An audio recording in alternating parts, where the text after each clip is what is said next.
E aí eu fiquei pensando, essas práticas sustentáveis, elas abrem janelas de inovação? Quer dizer, poxa, espera aí, tá bom, vamos criar essa agenda, vamos aculturar a empresa, legal. O que eu posso esperar do ponto de vista de inovação?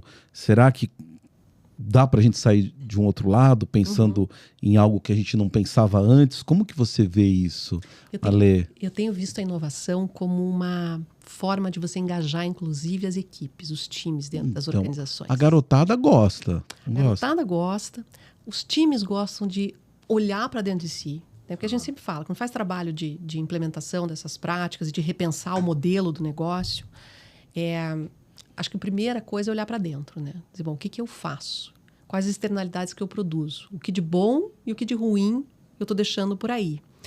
E ao engajar times para dar uma olhada nisso, você começa a ver e as soluções começam a pipocar. E aí vem o conceito de materialidade, né? Quer dizer, não é substituir o copo de plástico pelo de papel que vem lá não sei da onde, numa pegada de carbono incrível, né? Então, mas essa consciência ela começa a surgir. E as equipes elas começam a se engajar em torno de, puxa, tem soluções que a gente pode implementar aqui dentro de casa mesmo. Né?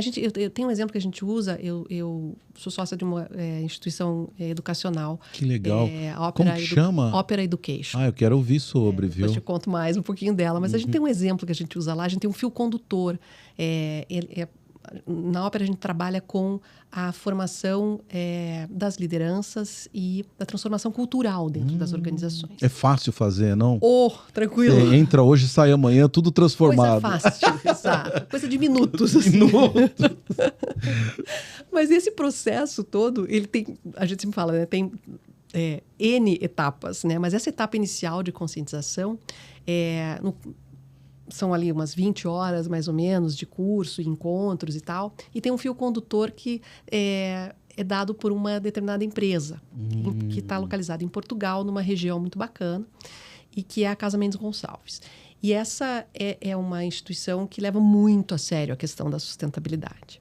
E eles têm um setor de inovação dentro da própria empresa, num ambiente muito propício para erros e acertos, né? Porque se você tem uma cultura... De punir erro complicado. Não vai acontecer. Né? E é muito bacana as soluções que eles encontram para os próprios produtos. Né? Eles têm algumas marcas que fornecem molhos para várias cadeias de restaurantes na Europa. E eles tinham uma dificuldade, por exemplo, ele dá um exemplo de que, quando eu falo que inovação não é necessariamente Bitcoin, metaverso e tal, eles tinham uma dificuldade de uma matéria-prima, estavam com uma certa dificuldade.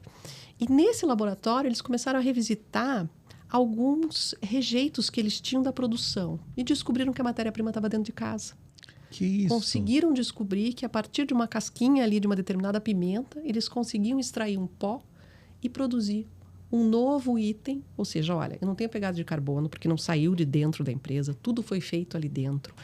Tudo relatado hoje em relatórios de sustentabilidade muito legais, né? E puxando essa agenda na região, puxando essa agenda, sabe, comunicando que está fazendo isso, inspirando outros. Então, e aí ele entra como fio condutor dessas formações que a gente faz, porque aí são exemplos, né? São coisas que estão acontecendo e que as pessoas podem ir lá, podem visitar, enfim, e podem conhecer essa nova forma de você inovar dentro do teu próprio negócio. Um outro ponto que eu acho muito bacana em relação à inovação para a sustentabilidade, e acho que a gente peca um pouco nisso no empresariado, eu acho que as associações têm muita coisa que podem fazer, é esse matchmaking, entendeu? De um lado, tem alguém nesse momento produzindo alguma coisa que talvez essa indústria aqui do outro lado precise, mas as pessoas, infelizmente, ainda não se encontram. Ou, às vezes, essa startup, por exemplo, não passa no compliance dessa empresa, né? Porque mal tem ali um CNPJ, surgiu...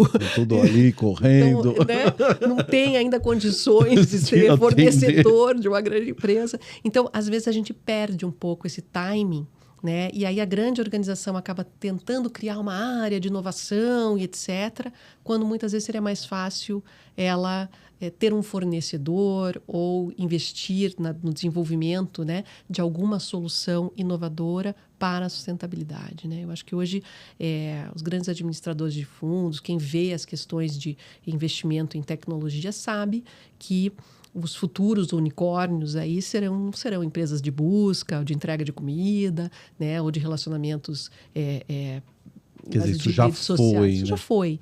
Né? Hoje serão as empresas que vão resolver os grandes problemas que nós temos, né? Do ponto de vista de energia, do ponto de vista de fazer melhor aquilo que a gente faz.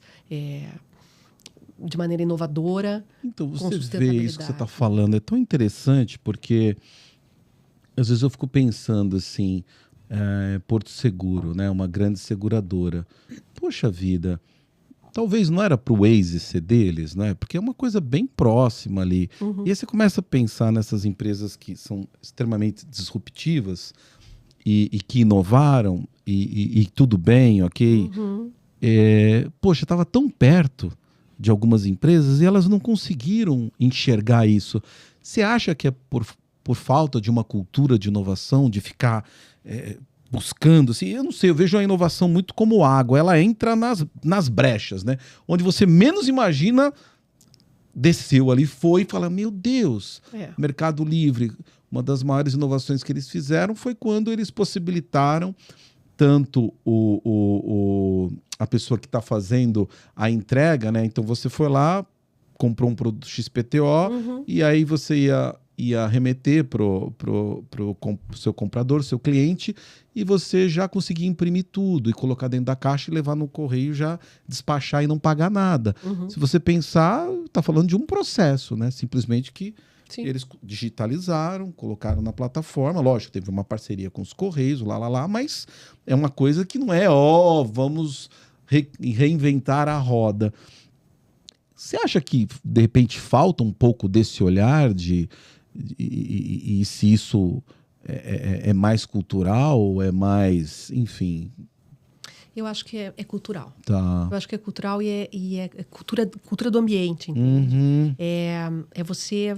É a história da segunda-feira, né? Então, todo mundo foi para o retreat no final de semana. Então, é isso, a gente desenhou e tal. Mas se não está na cultura, segunda-feira a gente voltou a bater meta. A gente voltou a entender que as isso coisas... é muito bacana não o que você falou. Sim. E aí a gente esquece. Se não tem, que a de gente alguma forma, estímulos que estão ali no day by day, aquilo foi ótimo, o congresso tal, o summit, voltei, vixe, agora é a realidade. E aí acabou.